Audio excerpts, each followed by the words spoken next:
Passport হাতে পাইবেন, কিন্তু সেই মালিকের কাছে বা সেই দালালের কাছে যায় বলতে পারবেন না যে এই যে ফলস ডকুমেন্ট আপনি দিছেন আমাকে রিজেক্ট করছে। এখানে কোনো রিজেক্টের কোনো প্রশ্ন আসবে না, আপনি শুধু গণহারে ওই পাসপোর্টটাই ব্যাক। টেনশন ভাই, টেনশন কিছু ছাড়তেছে না সবার, আপনার আমার সবার। যারা 23 সালে নুল্লাস্তাগুলো জমা দেওয়া আটকে আছে এখনো, আর যারা পাসপোর্ট ব্যাক পাইছে তাদের তো আনন্দের সীমা নাই। রিজেক্ট পাক আর ভিসা পাক, তাদের আনন্দের কিন্তু সীমা নাই। কারণ দেখেন, সে যদি রিজেক্টও পায় থাকে তারপরেও কিন্তু তার পাসপোর্টটা কিন্তু রেডি ফর কালেকশন দেওয়া হয়েছিল, সে হাতে ব্যাক পাইছে। দেন এখন কি করতেছে, ইন্টারিম রিটার্ন, মানে your passport is still under process but interim return, এই লেখাটা দিয়ে আমাদের পাসপোর্টগুলো কিন্তু এখন ব্যাক দিয়ে দেবে। তো এটা নিয়ে টেনশন আপনাদের অনেক আছে।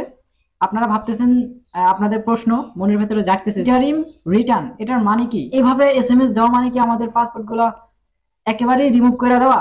আর কি এই পাসপোর্টে ভিসা লাগবে? এই প্রশ্নটা আপনাদের মন থেকে যাইতেছে না। এই প্রশ্নটার অ্যান্সার আপনারাও চাইতেছেন, আমরাও চাইতেছি। তো যাই হোক, আজকের এই ভিডিওতে জানাই দিমু যে interim return but your passport is still under process, এই লেখাটার মানে কি, বা আমরা আর কখনো কি আর ভিসা পাবো, এম্বাসি থেকে কি আর ডাকা হবে? আচ্ছা, আমরা একটু ফ্ল্যাশব্যাকে যাব। ওকে, ফ্ল্যাশব্যাকে যাব। এই যে কয়েকদিন আগে আমরা যারা আন্দোলন করলাম, ইউটিউবারদের কথা শুই না, ওই ইটালিতে থাকা দালাল চক্রের কথা শুই না, আমরা যারা আন্দোলন করলাম, দেখেন একটা জিনিস তো ভালো হয়েছে, এখন গণহারে পাসপোর্ট গুলো হাতে পাইতেছেন, অন্যান্য কাজ করতে পারবেন। পাসপোর্ট আপনারা ভাতে দিয়ে খাইবেন হয়তোবা, হ্যাঁ হয়তোবা ভাতে দিয়ে খাইবেন। তো আপনারা এখন রবিবার থেকে রেডি থাকেন, ভাতের থালা নিয়ে আপনাদের পাসপোর্ট দেওয়া হবে, আপনারা ভাতে মাইকে খায়েন। যারা আপনারা ওই যে, আচ্ছা, এখানে যেই ব্যাড একটা পয়েন্ট যেটা আন্দোলন করে হয়েছে সেটা হলো এই যে নুল্লা রাস্তাগুলো তারা কাউন্ট করতে পারলো যে বেশিরভাগই ফলস। সেই একটা জরিপ করে বলা হয়েছিল যে 4টা পাসপোর্টের ভিতরে একটা ফলস দেওয়া হয়েছে। তো এটা 4টা পাসপোর্টের ভিতরে একটা ফলস দেওয়া হয় না, এখানে হবে 4টা পাসপোর্টের ভিতরে একটা অরিজিনাল দেওয়া হয়েছে আর 3টাই ফলস দেওয়া হয়েছে।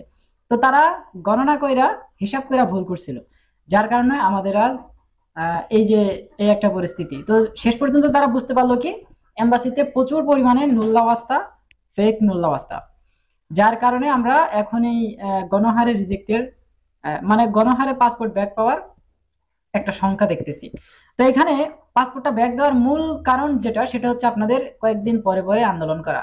তো আপনাদের মনে হইতেছে কি ওই পাসপোর্ট ব্যাক পেয়ে গেলে হয়তোবা আপনি অন্য কোনো দেশে চলে যেতে পারবেন, সেই টাকা পয়সা হয়তোবা টাকা পয়সা এই দালাল চক্রের কাছ থেকে তুলে নিতে পারবেন।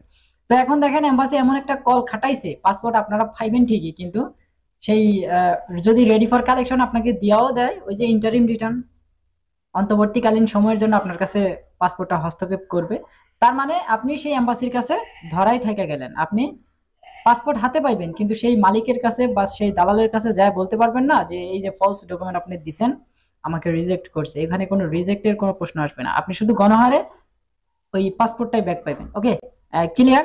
আচ্ছা, যাই হোক, এখানে যে একটা উপকার হয়েছে, যা বা একটা লাভ হয়েছে এখানে, বলতে গেলে যারা অরিজিনাল নল্লাস্তা জমা দিয়ে আছেন তারাও ভয় পেতেছেন যে হয়তোবা আমাদের আর রিজেক্ট, মানে আমাদের রিজেক্ট করে দিবে আর ভিসা দিবে না। তো এটা সম্পূর্ণ আকারে আপনাদের ভুল ধারণা। এখন দেখেন, এখানে ভুল ধারণা বলা হয়েছে কেন, যাদের অরিজিনাল নল্লাওয়াস্তা আছে তারা যে বিজ্ঞপ্তিটা দিছে গত বুধবারে না বৃহস্পতিবার না শুক্রবারের জন্য দিছে, তা যাই হোক 2 দিন আগে হয়তোবা দিছে, আজকে শনিবার। তো এই যে 2 দিন আগে একটা বিজ্ঞপ্তি দিছে, ওইখানে উল্লেখ করে দিছে যদি আপনার অরিজিনাল নূল্যাবস্থা হয় তাহলে আপনাকে ভিএফএস গ্লোবাল আপনার ফোন হোক, এসএমএস হোক, ইমেইল হোক, যেভাবেই হোক আপনাকে এম্বাসিতে ডাকা হইব পাসপোর্ট দিয়ে যাওয়ার জন্য। আপনার ডকুমেন্ট অরিজিনাল আছে, আপনাকে পাসপোর্টে ভিসাটা দেওয়া হইব। ওকে, ক্লিয়ার? তো এখানে এখন আপনাদের এই যে ভয় থাকতেই পারে যে হয়তোবা আর কখনোই ডাকবে না এম্বাসি, আমাকে আর পাসপোর্টে ভিসাও দিবে না। তো এটা সম্পূর্ণ আকারে আপনাদের ভুল ধারণা, কারণ এত মানুষের পাসপোর্ট এই যে রেডি ফর কালেকশন দিতেছে না, শুধুমাত্র ইন্টারিম রিটার্ন দিতেছে, এটা নিয়ে পরবর্তী সময়ে দেখা গেছে অনেক গুঞ্জন উঠবে, অনেক গুঞ্জন উঠবে। তো এটা নিয়ে ভয় পাওয়ার কোনো কারণ নাই। আপনার অরিজিনাল যদি নূল্যাবস্থা হয় তাহলে সাহস রাখতে পারেন মনে, আমি আজকে কথা দিতেছি আপনাদের পাসপোর্টে ভিসা লাগবে 100%। এখন একটু আপনাদের সেই মালিক, যে মালিক দিয়ে আপনি অ্যাপ্লাই করছেন বা যেই দালাল বা যেই উকিল দিয়ে অ্যাপ্লাই করছেন, সেই উকিলকে একটা টাচ দিয়ে রাখতে পারেন। তো সেই উকিলকে টাচ দিয়ে রাখলে কি হবে, দেখা গেছে জানতে পারলো যে পাসপোর্টটা রিটার্ন পাইছে, দেন একটু দেরি হইলেও সেই মালিকের সাথে যোগাযোগ করলে, দেখা গেছে ইমেইল করলে ইমেল করা তো এখন আর কাজ হয় না। যদি মালিক সরাসরি এখানে আসতে পারে, বাংলাদেশে এম্বাসিতে আসতে পারে, দেন একটা কাজ হলেও হতে পারে, হইলেও হইতে পারে কি একদম 100% কাজ হবে যদি বাংলাদেশে আসতে পারে আপনার মালিক বা সেই উকিল। আর দালাল তো দালালের কথা বাদই দেন, এগুলা একদমই ফলস। তো যাই হোক, যারা যেই এখন একটা জিনিস ক্লিয়ার হয়ে গেল যে যারা এতদিন লাফালাফি করছেন সেই কয়েকজন ইউটিউবারের নাম আমি বলতেছি না, কয়েকজন ইউটিউবারের কথা শুনে আন্দোলন করছেন, আবার এই যে অ্যাপয়েন্টমেন্টের জন্য আন্দোলন করতেছেন, রেডি হয়ে আছেন, আবার করবেন। তো তাদেরকে একটু সাবধান করতে চাই ভাই, আন্দোলন কইরা হবে না। এটা তো সেই ছাত্র জনতা না যে আন্দোলন করলেন আর দেশ থেকে যে কোনো কিছু একটা কইরা ফেলতে পারলেন, তা তো না। এখানে আমরা ইটালি পাসপোর্টধারী আছি কয়জন? 10 থেকে 20 হাজার। আর একজন ছাত্র যদি একটা ডাক দেয়, একটা সম্মেলনে ডাক দেয়, সেখানে 10 মিনিটের ভিতরে চলে আসবে 10 থেকে 15-20 লাখ। তা আপনি কিভাবে এই যে 10,000 20,000 মানুষ নিয়ে এম্বাসির সামনে যাবেন? কিছুই করতে পারবেন না, কিছু ছিটতেও পারবেন না। শুধুমাত্র আমরা যারা অরিজিনাল কাগজ জমা দিয়ে আছি আমাদেরকে ফেলাইতেছেন টেনশনে, বিপদে। এটাই হচ্ছে আপনাদের মূল ভিত্তি যে আহ, আমরা তো ফেক দিছি, অরিজিনাল গুলাও যাতে আর ভিসা না পায়, এটাই আপনাদের মূল মন্তব্য। এখন আবার কি বলতেছেন যে আমরা বসবো, কথা বলবো, কথা বইলা কেউ পাসপোর্ট কালেকশন করবেন না এম্বাসি থেকে, পরবর্তী সময় আপনাদেরকে জানাবো যে পাসপোর্ট যদি কালেকশন করতে হয়। তো এগুলা করে কোনো লাভ নাই, আপনার পাসপোর্ট ওই এম্বাসিতে ভিভিএস গ্লোবালই পড়ে থাকবে, ওই পাসপোর্টে কেউ হাতও দিবে না।